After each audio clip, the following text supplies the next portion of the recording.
Brian here with BK Barbecue. Today we're going to be taking a look at the Green Mountain Grill's Davy Crockett. It's a little bit updated inside, so let's break it open and take a look. Stay tuned. Before we get started, let me give you a little background. I've had this pellet smoker now for a couple months, got it for Christmas. It's a little bit cold and snowy outside, so we're going to be recording in the shop today. We're going to take a look at what's new inside this thing and go over the features. And this is their tailgater grill, and so we're going to take a look at it from that perspective.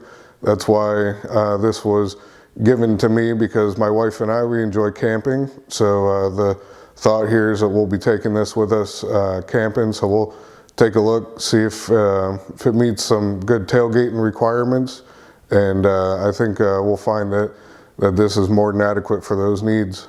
So let's break it open and take a look. Okay, so if you're new to the Davy Crockett, one thing to note is that there's two ways that you can set this thing. First, there's some feet down below here. It's sitting on my workbench right now on those feet, and this is how you'd use it if you're actually literally going to put this on the tailgate of a truck. I've talked to Green Mountain support, and they say that this is perfectly safe to set directly on the tailgate of a truck. It's not going to affect your bed liner, according to them. I haven't tested that yet, so we'll see, but according to them it is safe. The other way is this handle here actually is the legs. These fold down, and you pick the grill up, and these legs will swing up underneath of it, and then you can set it down. They splay out a little bit to stabilize, and then you can set it up. So if you were to set this on, say, a picnic table or something like that, that would be how it's done. Then taking a look on the inside here, this little bucket here, this is your drip pan, your grease catcher. That goes on this side over here. We'll talk some more about that in a bit.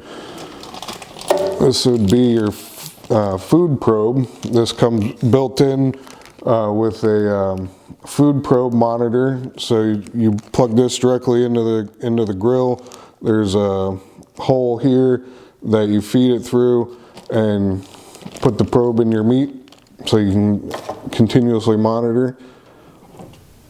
Little shelf here that goes on the side over here. Set stuff on, pretty neat. Nice to have. Now this is the first part here that shows that they really focused on making this a tailgate grill. This is your DC power cord, and in the back of the unit here there actually is no AC power connection. They give you a AC DC adapter to plug into 110 voltage, but built in it's direct DC only. So this really is meant to plug into the accessory outlet in your truck and run from there.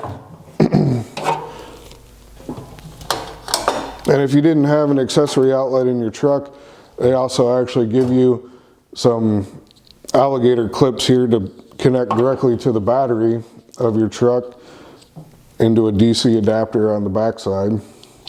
So that's nice to have.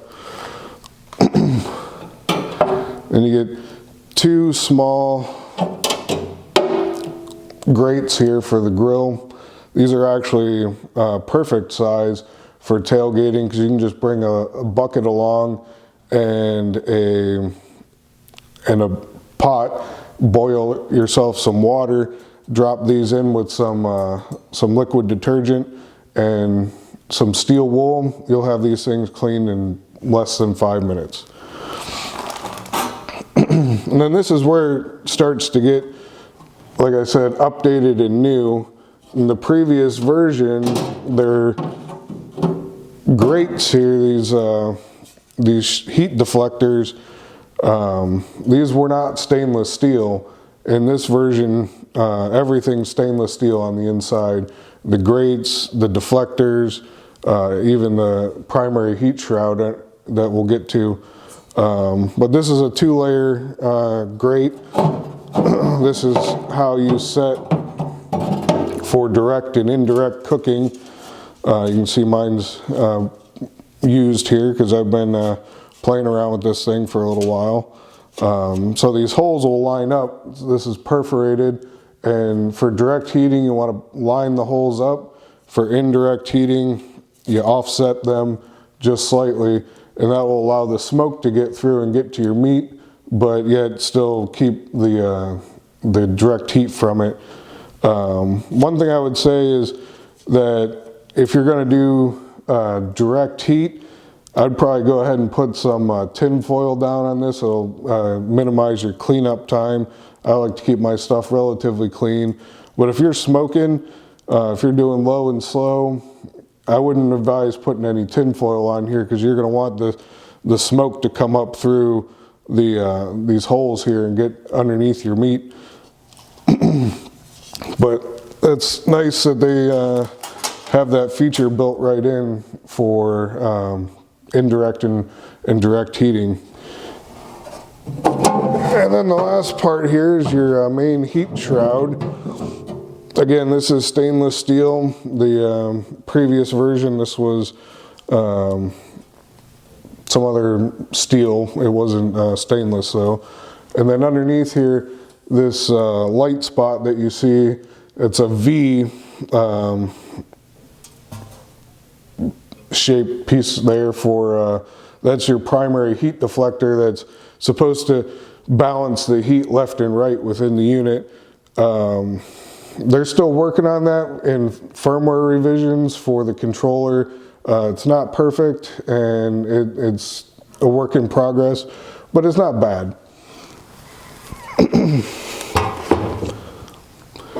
And then you got your main components in here, your igniter element, the fan box, and your temperature sensor for the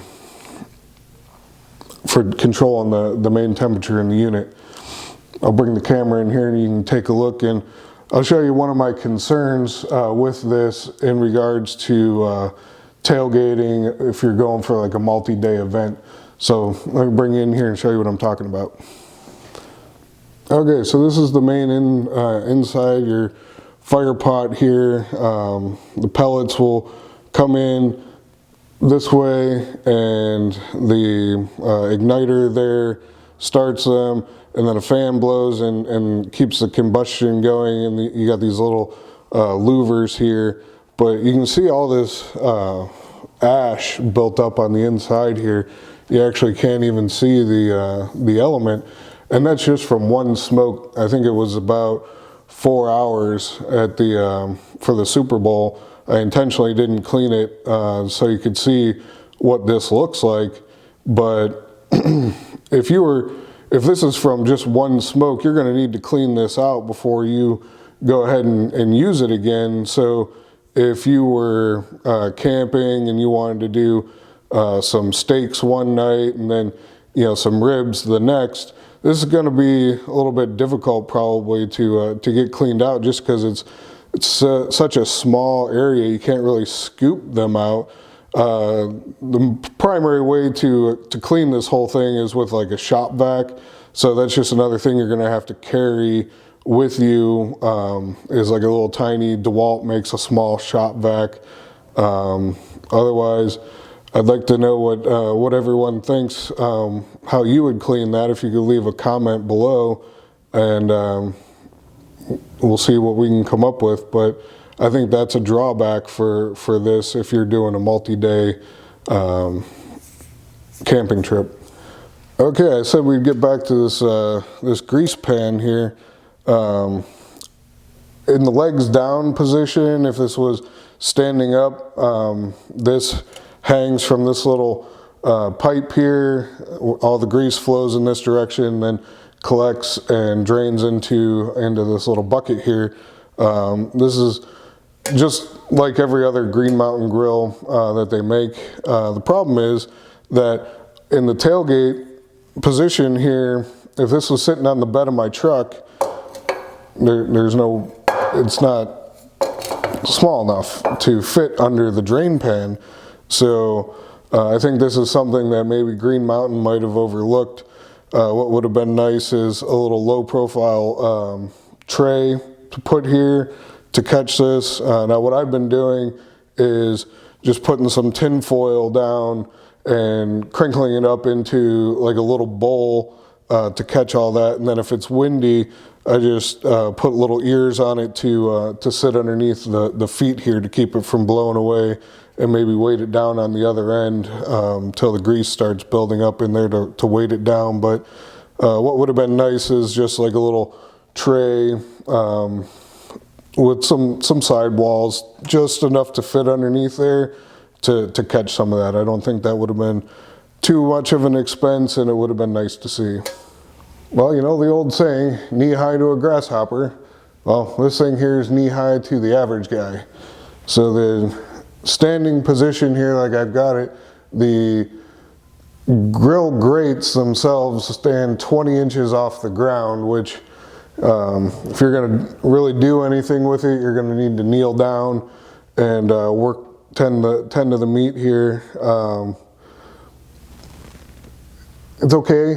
It's not real comfortable. Could be a couple inches taller, but I'm not really sure a couple inches is going to make that big of a difference. So I think I would prefer to use it on the tailgate of the truck. So why don't we take it out and see what it looks like on the back of the truck. Down here, the overall grill height on the tailgate here is 48 inches, right about elbow height. This is a Silverado 2500, so it sits a little taller than most trucks, so it might be a little lower on like an F-150, a 1500, something like that.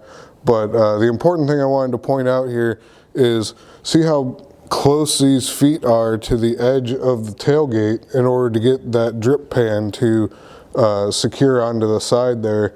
To me, this is a design flaw, and I'd really like to know what Green Mountain has to say about that. Wow, that outdoor shot was brutal.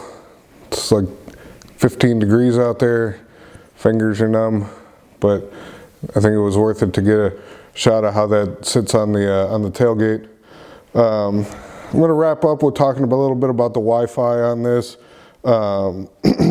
It has two modes.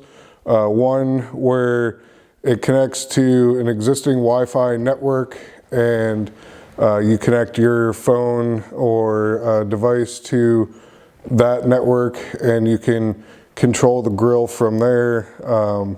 You can turn it on, you can monitor temperatures, adjust the temperatures, all sorts of stuff. It's a really neat feature. I'm not going to go into all the details of what the app can do, but then there's also point-to-point mode where the grill itself becomes a Wi-Fi hotspot that you connect to, and obviously it's not going to get to the internet or anything like that, but it's just for controlling the grill.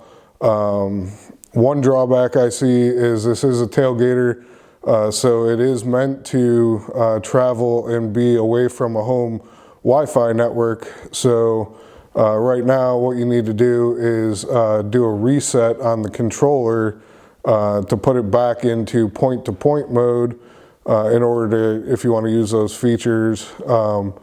I would think a better way to go would be to scan for its known Wi-Fi network that it wants to connect to, and if it can't connect to it, then it would default back to point-to-point mode. But that's just not the way that it is right now. Maybe that'll change in the future. But for a tailgater grill, I think that would be a pretty useful feature. So in summary, I think the features in this and the portability, the way that it's manufactured to be focused at the tailgater camper community, I think the pluses far outweigh the minor issues that I've pointed out.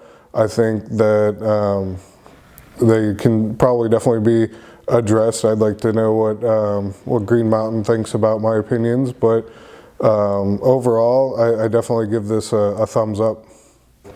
Again, this has been Brian with BK Barbecue. If you like this video, please give me a thumbs up.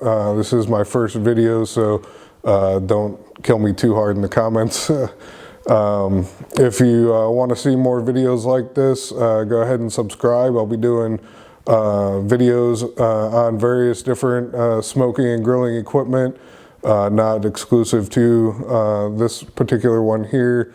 All sorts of content I've got planned, and if that's something that interests you, go ahead and subscribe, and I'll see you again soon. Thanks very much.